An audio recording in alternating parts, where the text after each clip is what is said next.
श्री स्वामी समर्थ. जागर श्री स्वामी समर्थांचा या वाहिनीवर आपल्या सर्वांचे हार्दिक स्वागत. मंडळी, जन्माला आल्यानंतर प्रत्येकालाच काही प्रश्न पडलेले असतात. मी कोण आहे? मला सोडून उरलेले जग काय आहे? माझ्या आत आणि बाहेर काय आहे? या विश्वाच्या आत आणि बाहेर काय आहे?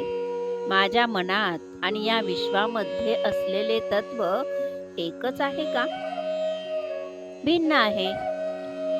आणि सर्वात महत्त्वाचे दोन प्रश्न म्हणजे या विश्वाचा नियंत्रक कोण आहे, हा एक प्रश्न, आणि दुसरा म्हणजे या विश्वामध्ये माझ्या वाट्याला कोणता पाठ आलेला आहे, मी नक्की काय करायचे?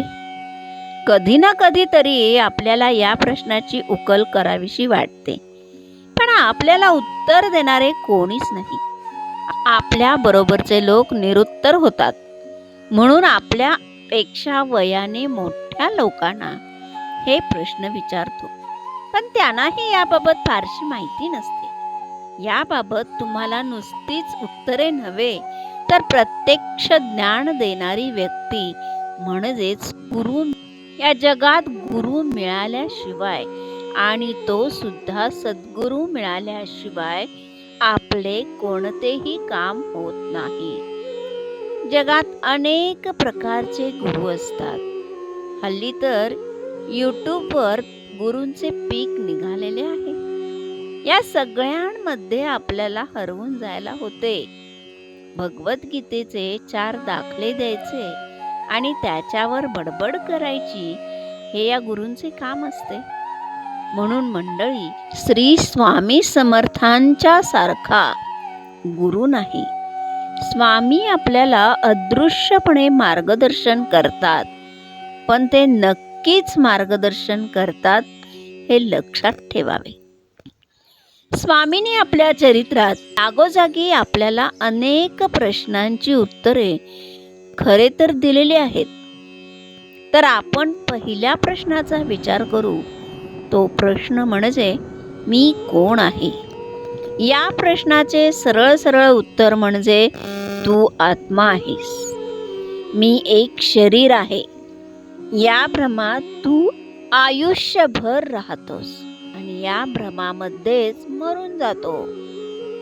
म्हणून तुला सतत पुनर्जन्म घ्यावे लागतात. तुझ्या सुदैवाने आणि तुझ्या पूर्वपुण्याईने तुला मानवी जन्म मिळालेला आहे आणि तू स्वामींच्या भक्तीच्या मार्गाला लागलेला आहेस. म्हणजेच तू अत्यंत सुदैवी आहेस. पण तेवढ्याने भागणार नाही बरं का. आपल्या शरीराच्या काय अवस्था आहेत, अध्यात्मात सांगितलेले आहे. सुरुवातीची पायरी म्हणजे अस्थि. मातेच्या उदरात जीवाचे आगमन होते, त्याच अवस्थेला अस्थि असे म्हणतात. त्यानंतरची अवस्था जायते. जन्मानंतर आपण वाढतो म्हणून वर्धते. प्राप्त झालेल्या शरीराला अनेक विकार उद्भवतात. जे होते याला पक्षोयते असे म्हणतात. आणि शेवटी नृष्यती म्हणजेच नष्ट होणे. हे षटभाव शरीराचे आहेत. त्याचा आत्म्याशी काहीही संबंध नाही. एवढी माहिती घेतल्यानंतर आता आपण अक्कलकोटमध्ये आलेल्या तात्यारावांचे काय झाले ते पाहूयात. बडोद्याच्या महाराजांचा निरोप घेऊन निघालेले तात्याराव भरपूर पैसे घेऊन अक्कलकोटमध्ये आले. तात्याराव यांच्या मनात श्री स्वामी समर्थांच्या बाबतीत तीळ मात्रही भक्ती नव्हती. स्वामीबद्दल किंचितही आदर नव्हता. केवळ आपल्या मालकाने या साधूला घेऊन यायला आपल्याला पाठवले आहे, त्यामुळे येन प्रकारे आपण या साधूला घेऊन जायचे आहे, एवढाच विचार त्यांच्या मनात होता. त्यासाठी त्यांनी अनेक प्रयत्न सुरू केले. त्या अक्कलकोटला आले त्यावेळेस स्वामींविषयीची भक्ती काय वर्णन करावे. अहो, प्रत्यक्ष परब्रह्म अक्कलकोटमध्ये अवतरले होते.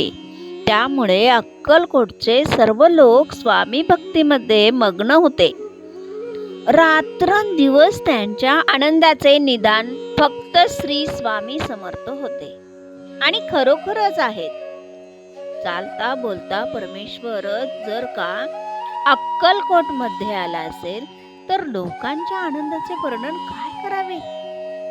तात्या रावणा हे दिसले नव्हते, अशातलाच भाग नाही बर का, पण त्यामुळे त्यांच्या मनावर कोणताच फरक पडला नाही. त्यांच्या मनात एकच विचार होता, तो म्हणजे स्वामींना कसे घेऊन जावे. त्यासाठी त्याने विविध लोकांना दक्षिणा दिल्या. अक्कलकोटात गुरुचरित्राची पारायण घडवून आणली, पण स्वामी तिकडे फिरकले सुद्धा नाहीत. अखेर त्यांनी पाहिले की चोळाप्पा हा स्वामींचा भक्त आहे, पण त्याला पैशाचा प्रचंड मोह आहे. म्हणून त्याने चोळाप्पावर मायाजाळ पसरायला सुरुवात केली.